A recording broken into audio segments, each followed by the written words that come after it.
Are you a NATA aspirant? You want to become an architect? You want to design buildings? This profession is for you. Get ready to become an architect. So B.Arch is for you, and your title will have AR so and so. So, who should prepare for NATA? A person with creativity and having a sense of visualization with sensitivity to the context should go ahead with this profession.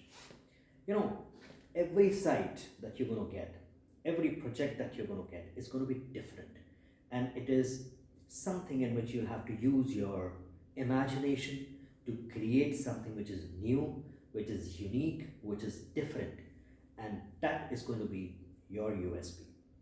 So, if you are a student who does not like to really sit on a table for a long hours, and you're a person who would like to also go out, and you like to meet people, you would like to interact with clients, you would like to sit with the vendors and explain them the design, and then experiment, and then see how your design is coming out. It's a process of evolution, and some nice good product is going to come out. So it's a process based profession.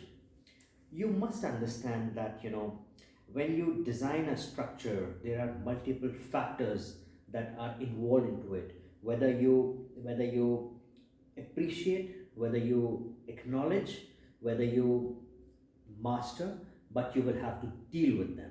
So a person who is preparing for NATA has to have certain managerial skills, because you're going to handle so many consultants in a project that you are the one who's going to be a decision taker as to what is the priority and how these things are going to settle out for each other in the project. There is a new challenge every time, which is a kind of a new opportunity. Students interested in B.Arch should have fairly good sketching. That is important, because when you practice, there are a lot of times when you have to quickly sketch and explain things. It could be to the contractor, it could be to the vendor, it could be to the client, whatever. But if you just depend on drafting all the time, it is a very time consuming process that somebody's going to draft for you, then you're going to check for it, there's going to be some improvement, comments, suggestions, the person is again going to go to the desk, work that out, come back to you, and then a final product is going to come out. But if you're good at sketching, you can immediately kind of take a pencil and then kind of sketch, and then give it to somebody. So sketching, yes, does plays a very important role, in spite of having all these softwares around.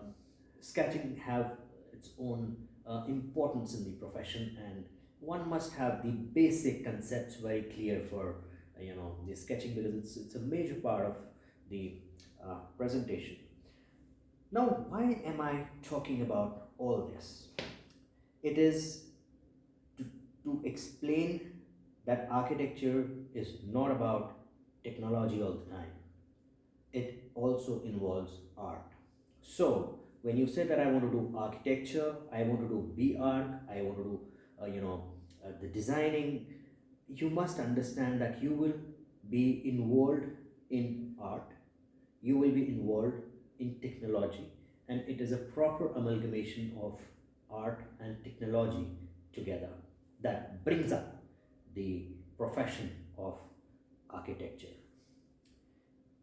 Now, let me also share some very, very basic and common traits why or who should really look into it beyond all this that I've talked about. Somebody who really likes to explore new things, somebody who really likes to play with materials, somebody who really likes to have one-on-one discussion in terms of evolving new things by mixing above technology, material, science, art together. Then you have to be very, very energetic.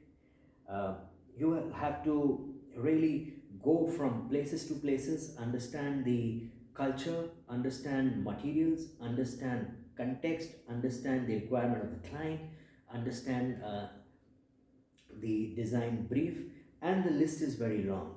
So what I'm just trying to tell you, that if you are really looking to prepare for NATA, this is how things are going to be for you once you become an architect. So you at this stage have to evaluate yourself in terms of your personality, whether you have these traits for yourself or not, so because I don't want you to land up into a situation where you say, oh my god, this is not my cup of tea, and then there's all hustle bustle that comes into picture. So that's not how I see things. Hence I just thought to share my views upon who should prepare for NATA examination. So with that, I wish you very good luck. If you have any questions, you have any doubts, we'll be very happy to answer you. Kindly write down in the message in the comment box. We'll be happy to reply back. Thank you so much.